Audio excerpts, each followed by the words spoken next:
यानंतर पुढच्या महत्त्वाच्या बातमीकडे आपण वळूयात। शेकडो महिलांचं लैंगिक शोषण करणारा नराधम अशोक खरात हा ढसाढसा रडलाय। भोंदू अशोक खरातची पहिली प्रतिक्रिया आता समोर आली आहे। नाशिक जिल्हा कायद्याचा बालेकिल्ला म्हणत खरात हतबल झालेला पाहायला मिळालाय। पोलिसांनी खरातला खाक्या दाखवल्यानंतरचा अशोक खरातचा व्हिडिओ आता समोर आलाय। एरवी बॉडीगार्डच्या गराड्यामध्ये असणारा अशोक खरात पोलिसांसोबत दिसला। अगदी हतबलपणे खरात रडताना या व्हिडिओमध्ये दिसून येतो। तर भोंदू अशोक खरातची पहिली प्रतिक्रिया समोर आली आहे। कायद्याचा बालेकिल्ला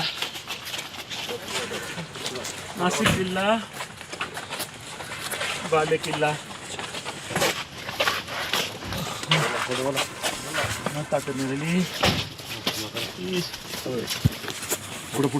किल्ला कायद्याचा बालेकिल्ला नाशिक जिल्हा। जाऊयात आपले प्रतिनिधी लक्ष्मण घाटोळ यांच्याकडे। लक्ष्मण, आधी आपण काही व्हिडिओज पाहिले तेव्हा बॉडीगार्ड घेऊन हा भोंदू बाबा फिरत होता, पण आता आपण बघतोय त्याला धड चालताही येत नाहीये। खरं तर या सगळ्या प्रकरणामध्ये नाशिक पोलिसांचं अभिनंदन करणं आवश्यक आहे। त्याचं कारण आहे की या भोंदू बाबाच्या विरोधात कोणीही कारवाई करायला पुढे सरसावत नव्हतं। मात्र यापूर्वी जर बघितलं आपण तर या भोंदू बाबाच्या विरोधामध्ये आजवर अनेक ठिकाणी तक्रारी देण्यात आल्या। मात्र त्या तक्रारी दिल्यानंतर पोलिसांकडनं मात्र या सगळ्या राजकीय दबावानंतर हे प्रकरण दाबण्याचा प्रयत्न केला गेला। मात्र नाशिक शहराचे पोलीस आयुक्त संदीप कर्णिक यांनी या प्रकरणामध्ये कारवाईचं पहिलं धाडस दाखवलं आणि त्याचा इम्पॅक्ट आपल्याला आता दृश्यांमध्ये पाहायला मिळतोय। गेल्या काही दिवसांपासून नाशिकमध्ये ज्या शहरातील अट्टल गुन्हेगारांच्या विरोधामध्ये जी मोहीम राबवली जाते, नाशिक जिल्हा कायद्याचा बालेकिल्ला, ती मोहीम या भोंदू बाबाच्या विरोधात देखील राबवली गेली। पोलिसांनी त्याला पोलिसी खाक्या दाखवलेला आहे, त्याला धड चालता येत नाही अशी अवस्था पोलिसांनी त्याची केलेली आहे। खरं तर पोलिसांना माहिती देत असताना त्याच्याकडनं टाळाटाळ केली जात होती। पोलिसांना माहिती देत असताना अनेकदा दिशाभूल करणारी माहिती त्याच्याकडनं दिली जात होती आणि त्यामुळे सरतेशेवटी पोलिसांना पोलिसी खाक्या दाखवावा लागलेला आहे आणि पोलीस बळाचा वापर करावा लागलेला आहे आणि त्या पोलीस बळाचा वापर केल्यानंतर आता अशा पद्धतीनं अशोक खरात याला नाशिक जिल्हा कायद्याचा बालेकिल्ला हा जो नाशिकचा सध्या पोलिसांचा जो पॅटर्न आहे गुन्हेगारांच्या विरोधातला, तो पॅटर्न जो आहे तो आता या भोंदू बाबाच्या विरोधात देखील नाशिक पोलिसांनी राबवलेला आहे आणि निश्चितपणे नाशिक पोलिसांनी केलेल्या या कारवाईचं सामान्य नागरिकांमधून मात्र स्वागत केलं जाते। कारण आतापर्यंत या भोंदू बाबाच्या विरोधात नाशिकमध्ये 3 महिलांच्या तक्रारी दाखल झालेल्या आहे। अर्थात 3 महिलांच्या तक्रारीनंतर गुन्हा दाखल झालेला आहे। आज दिवसभरामध्ये 2 गुन्हे या भोंदू बाबाच्या विरोधामध्ये नाशिकच्या सरकारवाडा पोलीस ठाण्यामध्ये दाखल करण्यात आलेला आहे। त्यातला दुसरा गुन्हा जो होता तो त्याच कार्यालयामध्ये काम करणाऱ्या ऑफिस बाईच्या बायकोशी अर्थात त्याच्या पत्नीसोबत या बाबाने लैंगिक अत्याचार केलेला होता आणि त्यानंतर आता काही वेळापूर्वी जो तिसरा गुन्हा दाखल झालेला आहे त्या गुन्ह्यामध्ये देखील या भोंदू बाबाने अशाच पद्धतीनं एका पीडित तरुणीला तब्बल 4-5 वर्ष आपल्या वेगवेगळ्या जादू टोण्याच्या माध्यमातून आपण त्याला मदत करू असं सांगून तिच्यावरती लैंगिक वेळोवेळी अत्याचार केले। अशा प्रकारच्या सगळ्या घटना सातत्यानं समोर येत असल्यानं पोलिसांनी या भोंदू बाबाला आपला कायद्याचा बालेकिल्ला हा जो खाक्या सध्या नाशिक पोलिसांचा राज्यभर गाजतोय तो नाशिक जिल्हा कायद्याचा बालेकिल्लाचा पॅटर्न जो आहे तो आपल्याला पाहायला मिळतोय आणि हा भोंदू बाबा देखील आपल्या तोंडाने नाशिक जिल्हा कायद्याचा बालेकिल्ला असं म्हणतोय आणि निश्चितपणे हा व्हिडिओ जो आहे तो अशा पद्धतीनं भोंदू बाबा जे आहेत म्हणजे एकच कॅप्टन खरात हा एकटाच आहे असं नाहीये। आजवर अनेक भोंदू बाबा आपण बघितले जे महिलांचं लैंगिक शोषण करतात, त्यांच्यावरती अत्याचार करतात। मात्र या सगळ्या व्हिडिओ नंतर या सगळ्या कायद्याच्या बालेकिल्ल्यानंतर बरोबर आहे लक्ष्मण, या संदर्भामध्ये अनेक घडामोडी आता समोर येत आहेत। माहितीसाठी धन्यवाद। कायद्याचा बालेकिल्ला नाशिक जिल्हा बालेकिल्ला।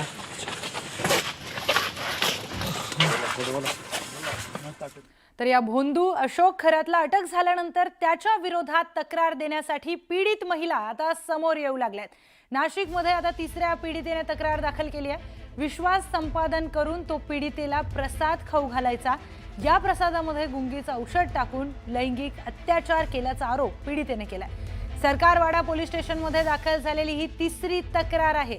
खाण्याच्या पदार्थांमधून महिलेला गुंगीचं औषध खाऊ घालायचा आणि त्यानंतर महिलेवर लैंगिक अत्याचार करायचा, असाच पॅटर्न या विकृत भोंदू बाबाचा राहिलाय।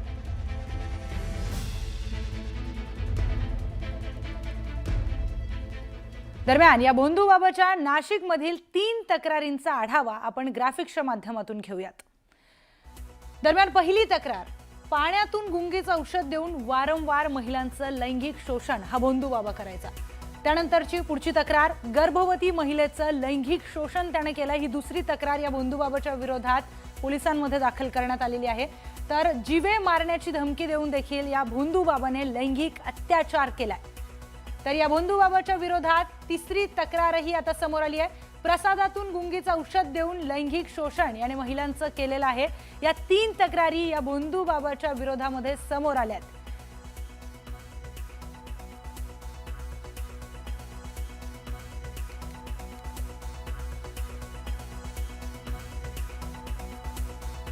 दरम्यान अशोक खरातच्या विरोधात आज आणखी एका पीडितेने तक्रार दिलेली आहे। गर्भवती असताना लैंगिक शोषण केल्याचं तिने म्हटलंय। नोंदवलेल्या तक्रारीनुसार तिच्यासोबत नेमकं काय घडलं पाहूयात। तर सगळ्यात आधी गर्भवती महिला कुटुंबासह खरातच्या ऑफिसला आली। अर्थातच या बाबाचं मोठं नाव होतं। कुटुंबियांना बाहेर बसवण्यात आलं। ही गर्भवती महिला आपल्या कुटुंबियांसोबत आली होती, पण कुटुंबियांना बाहेर बसवण्यात आलं। त्यानंतर पूजेसाठी महिलेला केबिनमध्ये बसवण्यात आलं। कुटुंबियांना बाहेर बसवण्यात आलं, महिलेला पूजेसाठी आत बसवण्यात आलं। पूजा करण्याच्या बहाण्याने चुकीच्या पद्धतीनं या गर्भवती महिलेला या भोंदू बाबाने स्पर्श केला। तर कुटुंबियांना बाहेर बसवून पूजेच्या नावाखाली या गर्भवती महिलेचं लैंगिक शोषण या भोंदू बाबाने केलंय। पूजेच्या नावाखाली हा महिलांना ऑफिसमध्ये बसवायचा। पीडितेला कुटुंबासह जीवे मारण्याची धमकी देण्यात आली। पीडितेने कुठेही याची वाच्यता करू नये यासाठी जीवे मारण्याची धमकी देण्यात आली आहे। साप आणि वाघाची खोटी कातडी आणून अघोरी पूजा या भोंदू बाबाकडून केली जात असे, असंही या पीडितेने आपल्या तक्रारीमध्ये म्हटलेलं आहे। तर ज्योतिषशास्त्र आणि अध्यात्माच्या नावावर महिलांवर अत्याचार करणाऱ्या या भोंदू अशोक खरातनं कोट्यावधींची माया जमवत साम्राज्य उभारलंय। त्यासाठी शासकीय अधिकारी, राजकीय नेते, अनेक मोठ्या सेलिब्रिटींना हाताशी धरलं।